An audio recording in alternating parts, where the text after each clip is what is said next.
Welcome to Hollywood First Look Features. I'm your host, THUY. We have so much happening in the world of cinema, but first we'll talk to the cast of ABC's upcoming Mixed-ish show with Rick Hong and switch gears to find out more about Rob Zombie's THUY from Hell. Then we'll talk to director Stephen Lewis Simpson on how he adapted the movie Neither Wolf Nor Dog from a 1995 literary winner. Let's talk entertainment news. He was an early Golden Buzzer winner and now the golden winner of America's Got Talent, Cody Lee. After weeks of competition, Lee, who is blind and autistic, beat out fellow finalists for the season 14 crown. Lee, who is Korean American, has inspired a whole generation of people with disabilities and is a true star who is also $1 million richer and who will also be headlining shows from November 7th through 10th at Paris Las Vegas Hotel and Casino in Las Vegas. Congratulations to Cody Lee. We're gearing up for the highly anticipated Joker, and Hollywood First Look Features is giving away 3 sets of 2 free tickets to see the movie October 4th. Make sure you tune in and check out our Instagram and YouTube for more information on how to win. Joaquin Phoenix stars, and there's plenty of Oscar buzz around his performance. He's already won an award at the Venice Film Festival, and a Best Actor nod could be in the works.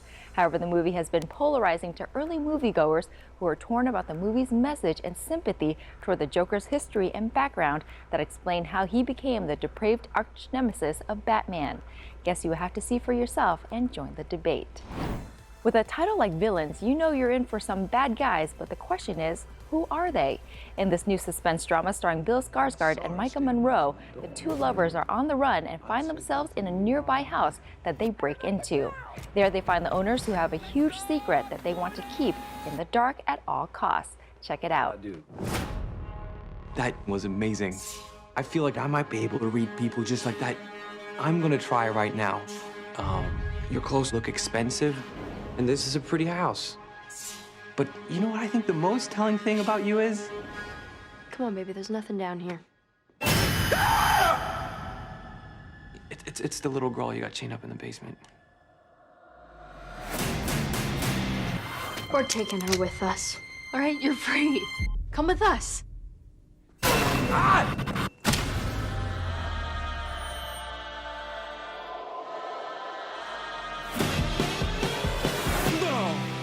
Sooner or later, someone's gonna come looking for you, too.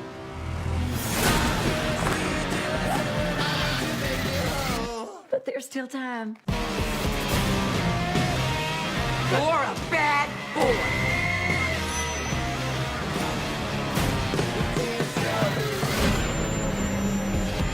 Oh, baby. Oh, I thought I lost you. Don't sit here and tell me you don't wish you never went down those stairs.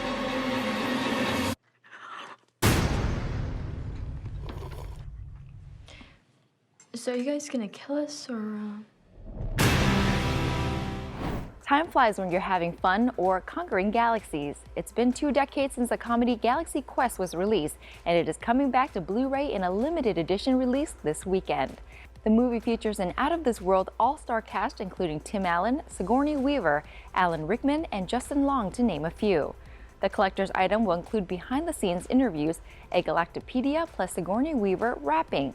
If you love the original, you definitely will want this in your library for old time's sake. Bailey Munoz, a Filipino-American breakdancer, has officially become the first b-boy to ever win So You Think You Can Dance. Munoz, who is also known as Veil Rock, was announced as the winner on Monday during the So You Think You Can Dance Season 16 finale. According to ASM News, the 19-year-old dancer will receive $250,000 in prize money and the title of America's Favorite Dancer. Munoz has toured with Bruno Mars and Justin Bieber and appeared in a Chris Brown music video. Munoz, who was born 2 months premature, stands 5 feet and says the show makes him feel about 7 feet tall and hopes he makes his parents proud despite not being a doctor or a lawyer. I'm pretty sure they are plenty proud. Thank you, Ariana Grande, for your next big project, which smells oh so good. The pop princess just dropped her newest perfume, Thank You Next, and it's a sequel to her viral music video, Thank You Next. Check it out.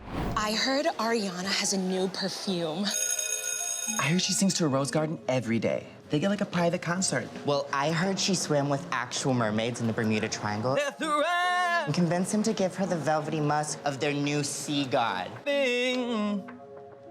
We heard how she went to space to find the best pairs for her little fragrance. She should have just came to Compton. Are you sure it was pear? Because I heard it was coconut. Supposedly, she uses juicy raspberries in it, so I've only been eating juicy raspberries for months so that my breast milk will taste like her perfume smells. Honestly, I'm not the biggest Ariana Grande fan, but I do hear the new fragrance is somewhat promising. Rumor has it, she put part of her ponytail in it. Shh. Thank you. Next, thank you. So excited. Next, thank you. Next, I'm so fucking grateful for my ex. Thank you. Next, thank you. Next, thank you.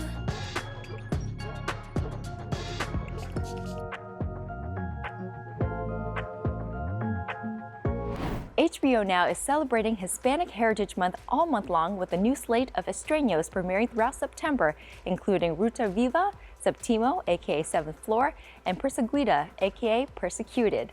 In addition to the new programming, HBO Now boasts a diverse array of Spanish-language series and films to keep audiences entertained.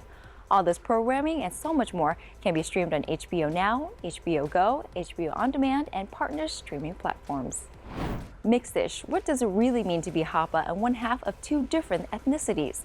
More challenging than you think, and in this new TV series coming to ABC from the creators of Blackish, you're about to find out. Rick Hong has the story. Hey everyone, Rick Hong here for Hollywood First Look Features. We are at the Paley Center for Media to talk with the stars of ABC's Mixed-ish. Let's take a first look. In the summer of 1985, I was 12 years old and I was living with my family on a commune. We ate together, prayed together, and even slept together. I would have told you it was perfect. ATF, freeze! But the government would have told you we were a radicalized cult in violation of over 47 ATF regulations. My peaceful little world had been taken away. When are we going back home? This is our new home. What? Hey, hippies. Harrison Jackson III was my grandfather. I'm gonna make more real-world money to pay for this real-world house that your entire family's survival is dependent upon. And that is why I hate guns. My little brother Johan looked at everything like one great big magical adventure. My little sister Santa Monica complained like a woman with no kids on her third divorce, which interestingly enough, she would eventually become. And when we got to school, we got introduced to the real world. I'm too little to die. Real quick. What are you weirdos mixed with? What's mixed? My parents had sent us out into the world with absolutely no warning that being mixed was even a thing. Imagine being the new kid when no one in the world is like you. But you have to understand. How do you like going from Blackish to Mixed-ish? Because like you're the creator on this, so did it take a lot to convince the network? I have a story, we could do it this way. It did not take much convincing. Rainbow Johnson's a character that everyone already knows and loves, played by Tracy Ellis Ross, the Golden Globe winner, Tracy Ellis Ross. And so, no, they were very excited about it. But you know, Blackish, I was there for 5 years, had a lot of great times. It was a bittersweet sort of opportunity to go to Mixed-ish and do something different, leaving a lot of friends and family behind. But at the same time, this is a story that I have a very personal connection to and really excited to tell. We're hoping for a very immersive 80s experience, from the music to the hair to the fashion to even just the culture of the way people interact with each other.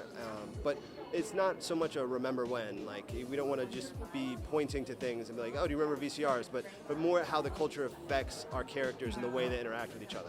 You go from one network series, you close out a cable series, and now you jump back onto another network series. Like, how is that for you? I mean, like, you're just like non-stop working. You know, I wish I could say I had a plan, but I don't. I'm just a fortunate dude at the moment to be an actor that, you know, is still working at my mathematical age. Well, speaking of age, actually, because I was thinking, you're this like good-looking guy, and I mean, so when the role comes to you to play the grandfather, are you looking at saying, but I should be playing Mark's character, not the grandfather? No, I think I've realistically accepted that grandfather is certainly in the wheelhouse, no matter what kind of a grandfather it is. I'm certainly age qualified for it. Yeah. I heard that you actually don't know much about the 80s other than a little bit of music. Little bit of music, yes, but otherwise, nothing. I know nothing. Do you like toys? Some, yes. Okay. Okay. Well, when I was a kid in the 80s, I loved toys, and this was one of my favorite toys. I want to see if you know what this is. Rubik's Cube! You do know what it is. Wait, how do you know what a Rubik's Cube is? It's like not only 1980s, it's 2017, 2018, 2016, 20 everything. Awesome. You are a genius. Okay. So why don't you tell me a little bit about Santa Monica Johnson? Well, Santa Monica Johnson sometimes drowns her sister and brother in sass a lot. Her little snippet lines are super funny, and the director made these lines for me. I'm just so appreciative of the director. When I say these lines, I work the room. Yeah, I believe it. I bet you. Johan is a very adventurous and curious kid, and he takes on many different fashion styles and roles throughout the episodes. So what do you think of these styles? Because like it's 2019, so I mean the 19s. I grew up in the 80s, so I know. But the 1980s has a unique style to itself. So like, what's your first impression? I was like, wow, they actually had some pretty good fashion. I was not expecting the 1980s to really deliver that amount of fashion. I was very surprised. Talk to me about playing Bo Johnson, Rainbow Johnson. Did you watch Blackish to get some sort of idea of Tracy's character when you were like before you auditioned or anything? Yeah, I did watch some of Blackish just to see what Tracy does, but also studying like Tracy in real life. She has that same comedic timing, positive presence that Bo does, so that was really helpful. But I also had to, in a way, block out my character's future because in Blackish, we already know what Bo does. She's a doctor, she's amazing. But in Mixed-ish, younger Bo is still finding herself.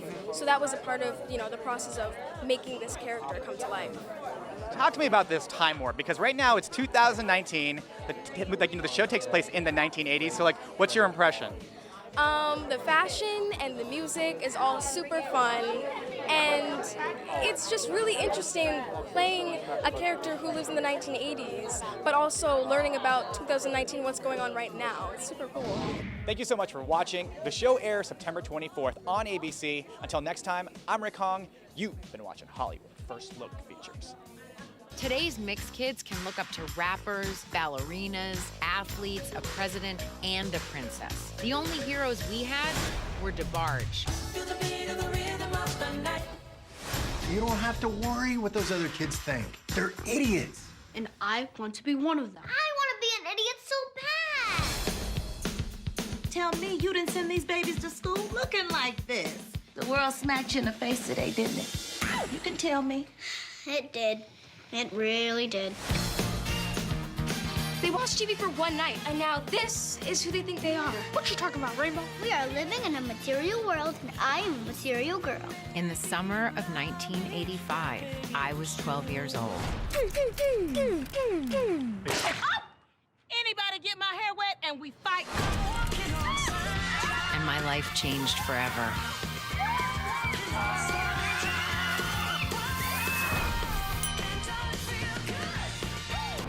With the name titled Three from Hell, you can bet this movie is not a warm and fuzzy romantic comedy.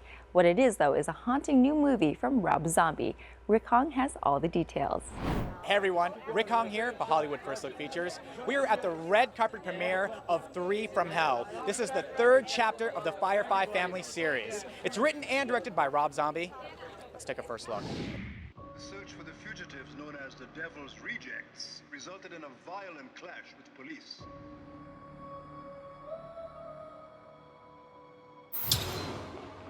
Chances for survival are less than 1,000,000 to 1. There's no justice in this world. I am justice. They're trying to blame us, but we didn't do it. Free the three! Free the three! Free the three! Free the three! Now we can have a real Day of the Dead. Any last words? I still want to party.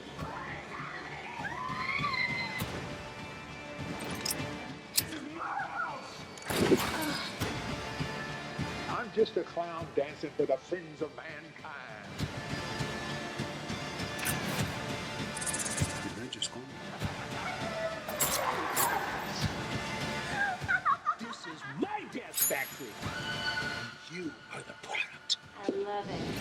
he's always open to listen. He's like a real actor's director, you know, a director's actor or actor's director. He's just very giving, and I always talk about him as it's almost like we're a jazz combo or something. And everybody's seasoned and they know what they're doing, but when it comes to Rob, he can hear it, see it. If something's not hitting a note, he just switches it up and we keep going. He's just a clever guy. He's fast, and I just love working with him. It's not always like that. There's no ego. So you've known Rob for a while, and so you know his style, you know what he's going to do. So when he comes to you, is the first question in your mind, all right, man, do I die? No, the first question was yes. So then when you're... I love his stuff. I just love his stuff, man. And dying don't matter. I've done so. In Machete, I got even for all the times I died. You know, but it's like it's a great job. It's great. He's great to work for.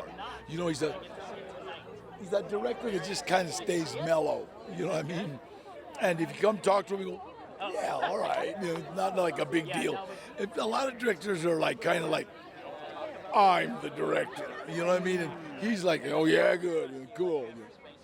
Typically, I'm just incredibly excited. I think that's the first thing, and then I just get to work on it right away. And this one, I didn't have a lot of time beforehand to prepare, so I showed up, and then working with these guys, with Bill and Sherry and Rob, and everyone else, but particularly those guys, because we had so much together. There's a lot of freedom, and Rob's really encourages creativity. Talk to me about revisiting this character. Like, I mean, have you always been thinking about him at all, or Rob just came to you one day and was like, hey, I'm going to do another movie? Sid Haig and I really thought that Otis and Captain Spaulding were kaput, but then Rob gently explained that the Rugsville Sheriff's Department couldn't shoot straight, so we ended up obviously surviving somehow. I'm really glad we got the band back together. THUY from Hell, I mean, I got the job. Rob's like, hey, it's movie time again. I'm not sure if you're familiar with my Devil's Rejects, but I wrote a sequel to it, and I wrote a crazy part for you. Are you down to do it? I'm like, yes, of course. Yeah, that would be an honor. So he wrote this character. He's a very, very warm-hearted soul. And he befriends Sherry's character, and he'll do anything to protect her. It's completely different from Sickhead. Rob wanted to see if I could showcase range. I want to see if you guys see that as well. I did, because I saw it. So. Oh, you did? Yeah, you're great. Completely. All right, cool, awesome. Thanks. I haven't seen it, so. So talk to me about. So then, did you have to go reference like the two movies, House of a Thousand Corpses and Devil Rejects, like even after you was signed on, or had you already seen them?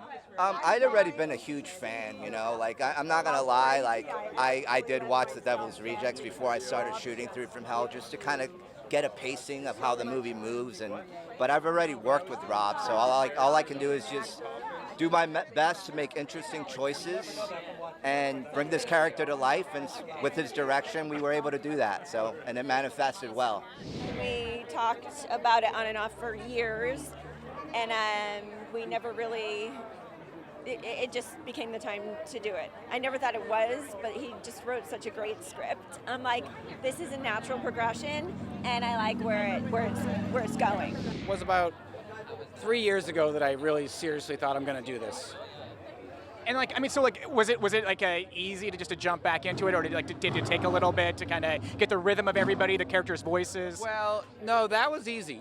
Getting it all together was never easy, but writing the script was easy because for some reason these characters just come right out of me. But my biggest worry was 15 years later, will the actors seem like the characters? And within 1 second, they did. It was the weirdest. It was like a time machine. Thank you so much for watching. Until next time, I'm Rick Hong. You've been watching Hollywood First Look Features.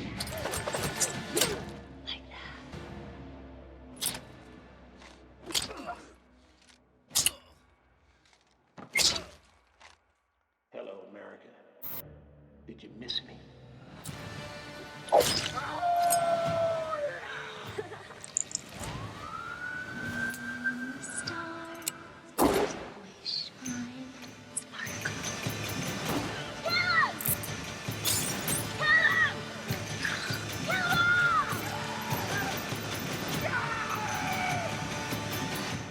THUY from Hell. A writer learns life lessons from an elderly Native American in Stephen Lewis Simpson's indie drama Neither Wolf Nor Dog, based on Kent Nerburn's 1994 semi-autobiographical novel. Find out how Simpson was able to make this movie such a success while wearing multiple hats and how a then 95-year-old Native American actor stole the show. My name is Stephen Lewis Simpson. I'm the director of Neither Wolf Nor Dog. Let's take a first look. Is this Nerburn? My grandpa wants to talk to you. It's important. He's old. Dan? That's Nerburn, the guy you phoned? White people who work on a res. I don't like them much. Mostly full of bullshit. Oh, hi there. I seem to have a bit of a problem here. Whoa. Read. Read one. When white people won, it was a victory. When we won, it was a massacre. When they fought for freedom, it was a revolution. And when we fought for freedom, it was an uprising. Did you write these, Dan? I got lots more. I want you to fix them. Make a book. We were placed here to learn the teachings of the land. And the land says to forgive, like the fresh summer grasses forgive the harsh snows of winter. I believe we must now share what the Creator has given us.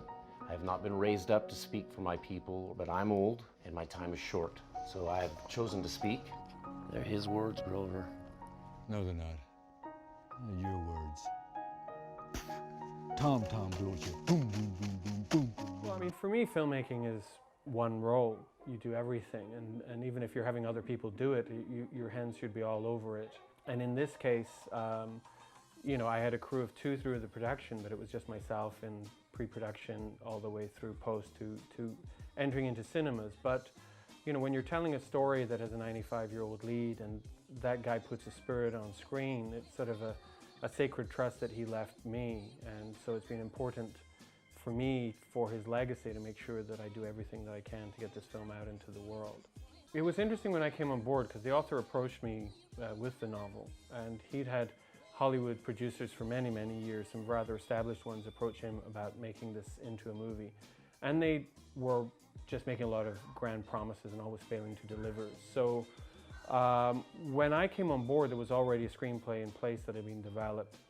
But the first thing I did was went through it and I gutted a lot of scenes that were very much the kind of Hollywood story by numbers kind of scenes and pared it back. And from that point, the author was thrilled because he could tell that my radar was very accurate in terms of authenticity, because everything I'd pulled were things he wasn't comfortable with. One of the things that's interesting is understanding that screenwriters have a very different approach than authors. We have a sort of discipline over the rewrite and rewrite that I think a lot of authors struggle with. And so there was a certain point where it was clear that I just had to take it on and keep working it to keep honing it down. I think in this film there's truly only one person alive that could ever do the role of Dan justice. And you know, it's interesting, Dave Bald-Eagle was, you know, more than I'd ever dreamt of for the role, and actually more than the author had ever dreamt of. And you know, what a rare situation to have somebody who'd lived with a role for many, many years and then see it realized on screen and it to eclipse their wildest dreams. But that's who he was, and it took a long time for me to search around trying to find the right person. I looked a lot in Canada as well as the US. But it needed to be someone in their mid-90s, even though the character was 80 in the novel, because it needed to be someone from that era, and because of the time that elapsed from the novel coming out to when we shot, I had to go a lot older. And you know, it was a struggle to you know, pull the finance together, but it was a race against the clock, because if anything happened to Dave, there was just no point in making it, and I was going to walk away from it all. So, well, before, as I was saying, before Dave passed, I mean, we did show him a cut of the film. It was in I think the biggest screen in South Dakota. We had a lot of his family there and the invited audience, and so, you know, he was just in his element. But none of us could have expected the response the film has had. And I truly believe if he was still here, you know, he lived in this ranch house kind of thing in a remote part of Cheyenne River Indian Reservation. And I think if he was still around, it would have been like the final scene of Field of Dreams. I think there would be this line of cars driving up his 1.5 mile long driveway to visit with him. The door would be wide open, there'd be a pot of coffee always on, and everyone would be welcome. And he would be in his element.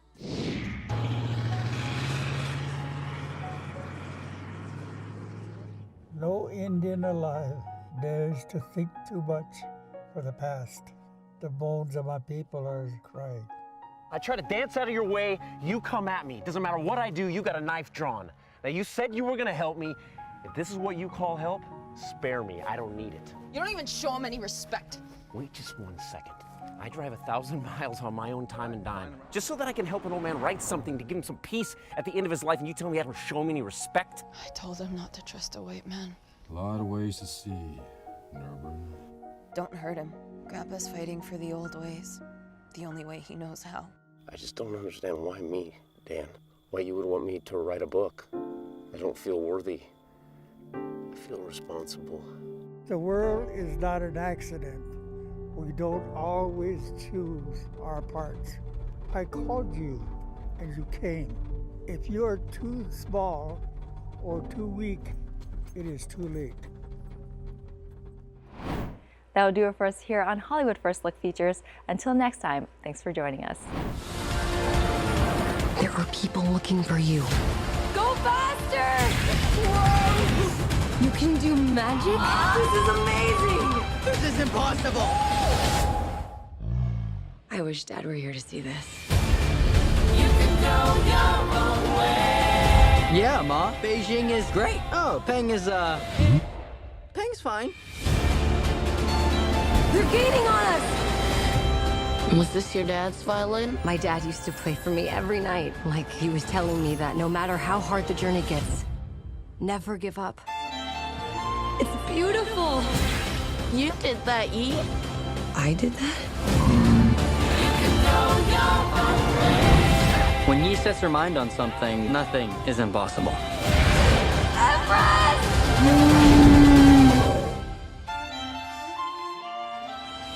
Blueberries? Run! I've got blueberries in places where blueberries should never be.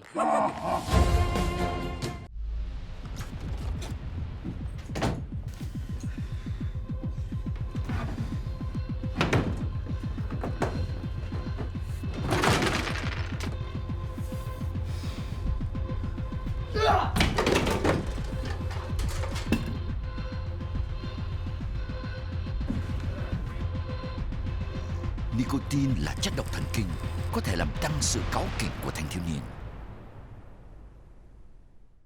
Nếu quý vị bị loãng xương sau khi mãn kinh và có nguy cơ gãy xương cao, bây giờ có thể không phải lúc để tự hỏi, xương của mình có chắc khỏe không? Cuộc sống đầy những khoảnh khắc may rủi, nên giúp giảm nguy cơ gãy xương rất quan trọng. Cùng với Prolia, chỉ Prolia được chứng minh giúp tăng cường và bảo vệ xương khỏi bị gãy với 1 mũi chích mỗi 6 tháng. Không dùng Prolia nếu quý vị có canxi trong máu thấp, đang mang thai, dị ứng với thuốc, hoặc dùng Echiva. Phản ứng dị ứng nghiêm trọng như huyết áp thấp, khó thở, nghẹn họng, sưng mặt, môi hoặc lưỡi, nổi mẩn, ngứa hoặc nổi mề đay đã xảy ra. Nói với bác sĩ các vấn đề nha khoa vì vấn đề xương hàm nghiêm trọng có thể xảy ra, hoặc đau hông bẹn hoặc đùi mới hay bất thường vì gãy xương đùi bất thường đã xảy ra. Nói chuyện với bác sĩ trước khi ngừng Prolia vì gãy xương cột sống và xương khác đã xảy ra. Prolia có thể gây ra phản ứng phụ nghiêm trọng như hạ canxi máu, nhiễm trùng nghiêm trọng có thể cần đi bệnh viện, vấn đề về da và đau xương khớp hoặc cơ nghiêm trọng. Quý vị đã sẵn sàng chưa? Hãy hỏi bác sĩ cách Prolia giúp xương chắc khỏe hơn.